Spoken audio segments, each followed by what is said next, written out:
We left Yellowstone behind, still a little damp, a little sunburned, and maybe a little in awe.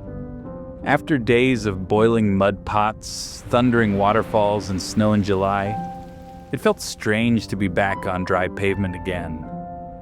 But that's how road trips work. You move on, even when the place you're leaving still feels like it's moving through you. The plan was simple. Keep heading north, all the way to Glacier National Park. But before we got there, we took a chance to catch our breath and take a break from the crowds of Yellowstone. So we pulled off the highway and found something completely different. Flathead Lake. A freshwater sea ringed by mountains, calm enough to make you forget the chaos we just left behind. And out there, just visible on the horizon, was something that caught our attention. An island with a name that sounds more like a legend than a destination. Wild Horse Island.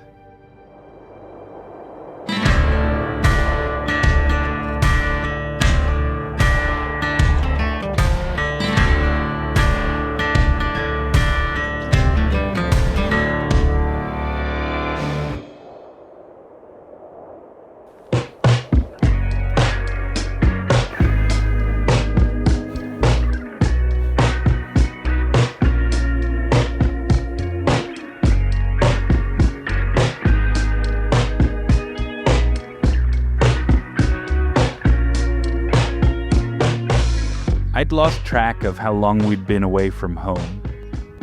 This has easily become the longest trip we'd ever taken. And yet, at the same time, it felt like it was just beginning.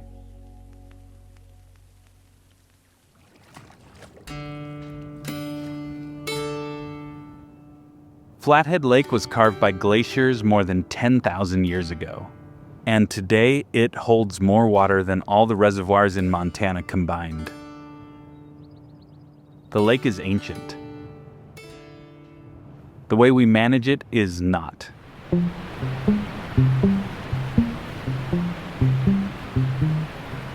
For decades, the lake's water level was controlled by a dam built without everyone's consent, quietly reshaping Flathead Lake. You were just right.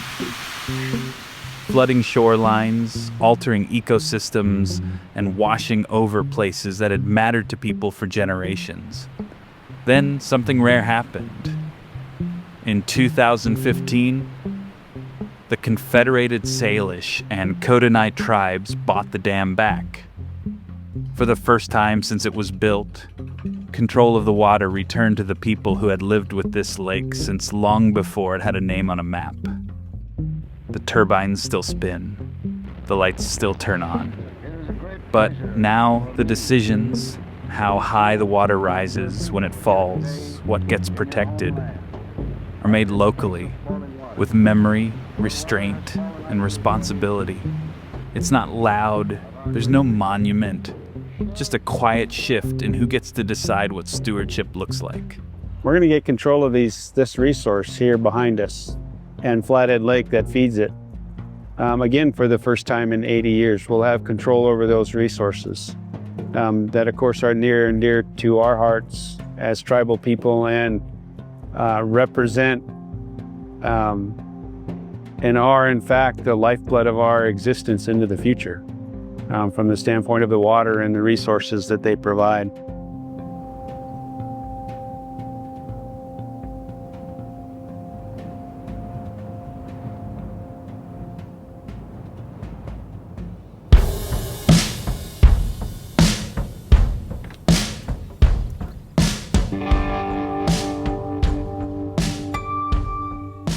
The next day, we set our sights on Wild Horse Island, a place that feels like it was pulled straight out of a storybook.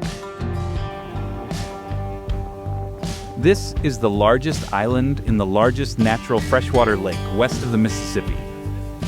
And, well, its name made us wonder, would there be wild horses?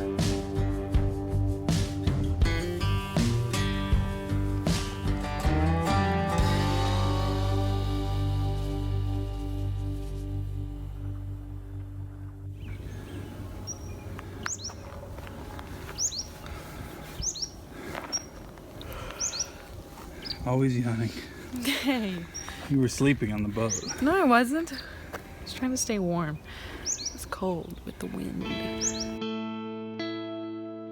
Centuries ago, Salish Kootenai peoples used the island to pasture horses. Basically a safe haven in the middle of the water, so other tribes couldn't steal them. Fast forward to today, and a small herd of about 5 horses is maintained. A living echo of that history. We walked onto the trails not expecting to see any. But we found no wild horses. That's all 5 of them.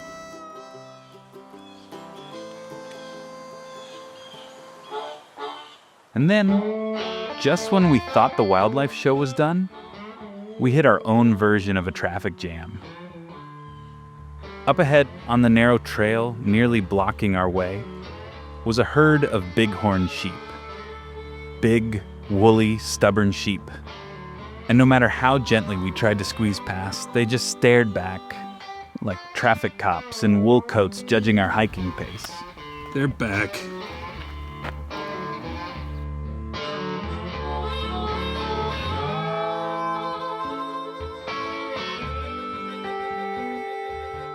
And with that, crises averted, we made our way back to camp for one last night before heading into Glacier National Park.